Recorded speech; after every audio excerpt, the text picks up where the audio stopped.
The revelation from the mysterious old woman had left Noga reeling. As soon as she got home, she called an emergency meeting with Rona and Yoav.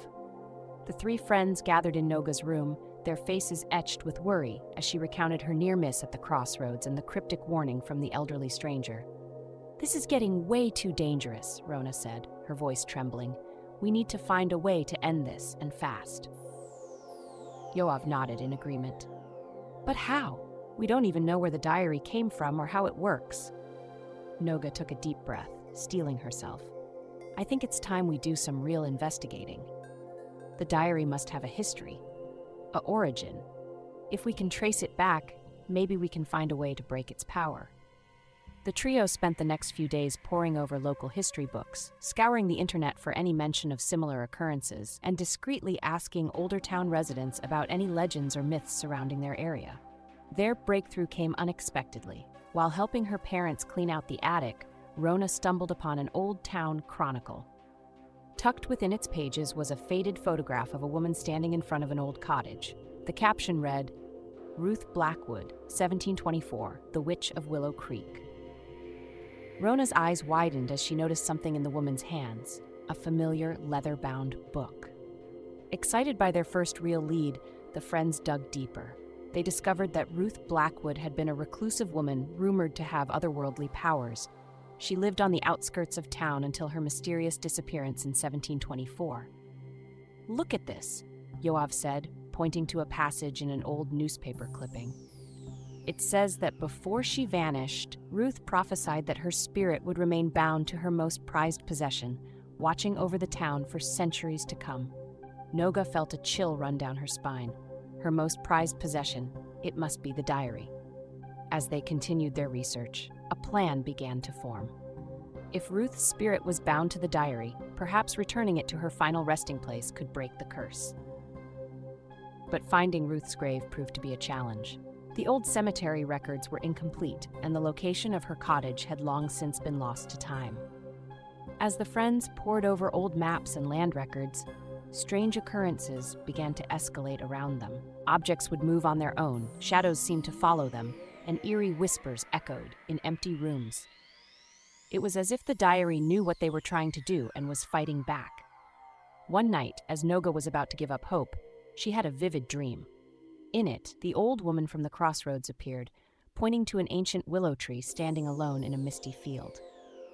When Noga awoke, she knew with certainty where they needed to go. The next day, armed with their research and a determination to end the curse, Noga, Rona, and Yoav set out for the outskirts of town. As they approached an overgrown field, they saw it, a gnarled old willow tree, its branches swaying gently in a breeze that seemed to touch nothing else. "This is it," Noga whispered, clutching the diary tightly, Ruth's final resting place. As they stepped towards the tree, the air around them seemed to thicken. The diary in Noga's hands began to grow warm, its pages fluttering as if caught in a strong wind. They knew this was their only chance to break the curse. But as they stood before the ancient willow, facing the culmination of their dangerous journey, the friends realized that the true test of their courage and friendship was only just beginning. As Noga, Rona, and Yoav approached the ancient willow tree, the air around them crackled with an otherworldly energy. The diary in Noga's hands grew increasingly hot, causing her to wince in pain. "We need to do this now," Noga said through gritted teeth. "I think I remember reading something in the diary about a ritual to break the curse." With trembling hands, she opened the book to its final pages. There, in fading ink, were words none of them had noticed before. To break the bonds of fate and time, return the book to whence it came, speak these words in perfect rhyme, and end the curse that bears my name. Below was a short incantation in an ancient language none of them recognized. "I think we need to bury the diary at the base of the tree and recite these words," Noga explained. As they began to dig with their hands, the wind picked up, howling through the branches of the willow. Dark clouds gathered overhead, and in the distance they could hear the ominous rumble of thunder. "Hurry!" Yoav shouted over the rising tempest. Just as they placed the diary in the shallow hole, a blinding flash of lightning struck the willow tree. The friends were thrown backward, landing hard on the damp earth. As they struggled to their feet, they saw a spectral figure materializing before them, the ghostly form of Ruth Blackwood herself. "So," the apparition spoke, her voice echoing eerily, "you seek to undo my work. Do you truly understand the consequences?" Noga stepped forward, her voice shaking but determined. "We do. The diary's power is too dangerous. It's caused nothing but fear and pain." Ruth's ghost regarded them with an unreadable expression. "Very well. If you believe you are prepared for what comes next, speak the words." The three friends joined hands, forming a circle around the buried diary. Together, they began to recite the incantation, their voices growing stronger with each word. As they spoke, the wind whipped into a frenzy, and the ground beneath their feet began to tremble. Ruth's form flickered and wavered, her face contorting in what looked like both pain and relief. With the final word of the incantation, a blinding light erupted from the base of the willow tree. The friends shielded their eyes, feeling a wave of energy wash over them. When they opened their eyes, the storm had passed. The willow tree stood peaceful and still, bathed in soft moonlight. Ruth's ghost was gone, and where the diary had been buried, a single white flower had sprouted. Exhausted but relieved, the three friends hugged each other tightly. "Is it over?" Rona asked, her voice barely above a whisper. "I think so," Noga replied, looking around. The oppressive feeling that had haunted them for weeks was gone, replaced by a sense of peace. As they made their way back to town, they discussed the events of the past few weeks. They had faced unimaginable challenges, confronted their fears, and emerged stronger for it. "You know," Yoav said thoughtfully, "even though the diary is gone, I think we learned something important from all this." Noga nodded in agreement. "We learned that the future isn't set in stone, it's shaped by our choices and actions. And that true friendship can overcome any obstacle," Rona added with a smile. As they reached the edge of town, the first rays of dawn were breaking over the horizon. It was a new day, full of possibilities that they would face together, not with fear of the unknown, but with confidence in themselves and each other. The curse of the diary was broken, but the bond between the three friends had only grown stronger. They knew that whatever challenges life might bring, they would face them head-on, writing their own story, one of courage, friendship, and the power of choosing their own destiny. As the sun climbed higher in the sky, Noga, Rona, and Yoav made their way back to Noga's house. They were exhausted but exhilarated, their minds still processing the incredible events of the night. Upon entering Noga's room, they were struck by how ordinary everything looked. The spot where the diary had sat for weeks was now empty, and the air felt lighter somehow. "I can't believe it's really over," Rona said, sinking onto Noga's bed.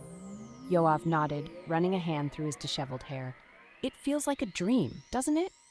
Noga walked to her desk and picked up a framed photo of the three of them, taken long before the diary had entered their lives. "Maybe it was all a dream," she mused. "But if it was, it's one that changed us forever." As they sat in comfortable silence, each lost in their own thoughts, Noga's mother called up the stairs. "Noga, there's someone here to see you." Exchanging curious glances, the three friends made their way downstairs. Standing in the living room, leaning on a gnarled wooden cane, was the old woman from the crossroads. "You," Noga gasped, recognition flooding her face. The old woman smiled, her eyes twinkling with a mixture of wisdom and mischief. "I thought I'd stop by to congratulate you three. It's not every day that a centuries-old curse is broken by a group of teenagers." "Who are you?" Yoav asked, his voice filled with awe and a hint of suspicion. The woman chuckled. "Let's just say I'm someone who's been waiting a very long time for the right people to come along and finish what Ruth Blackwood started." She reached into her pocket and pulled out 3 small, smooth stones, each with a different symbol etched onto its surface. She handed one to each of the friends. "These are tokens of protection," she explained. "A gift to remember your adventure by. They'll bring you luck and keep you safe on your future journeys." As Noga clutched the stone, she felt a warm, comforting energy emanating from it. "Thank you," she said softly. The old woman nodded, her expression growing serious. "Remember, children, the future is not set in stone. It's shaped by the choices we make and the courage we show in the face of adversity. You've proven yourselves worthy of that knowledge." With those words, she turned and walked towards the door. As she reached the threshold, she paused and looked back at them. Oh, and do try to stay out of trouble, at least for a little while. With a wink and a wave, she was gone. As the weeks passed, life in the small town gradually returned to normal.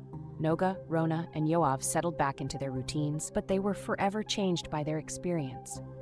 They kept their adventure a secret, knowing that few would believe their tale. The protection stones given to them by the mysterious old woman became cherished possessions, reminders of their incredible journey and the bond they shared. One sunny afternoon, as they sat in their favorite spot in the park, Noga pulled out a brand new notebook. "What's that for?" Yoav asked, raising an eyebrow. Noga smiled, running her hand over the blank cover. "I thought maybe we could start a new diary. Not a magical one that predicts the future, but one where we write our own stories." Rona's eyes lit up. "That's a great idea. We could record our adventures, our dreams, our plans for the future." "Exactly," Noga nodded. "This time, we're in control of the narrative." And so they began to write, page after page filled with their hopes, their fears, their triumphs, and their challenges. They wrote about school projects and family vacations, first crushes and small disappointments. But most importantly, they wrote about their friendship, the unbreakable bond that had seen them through their darkest hour. The end.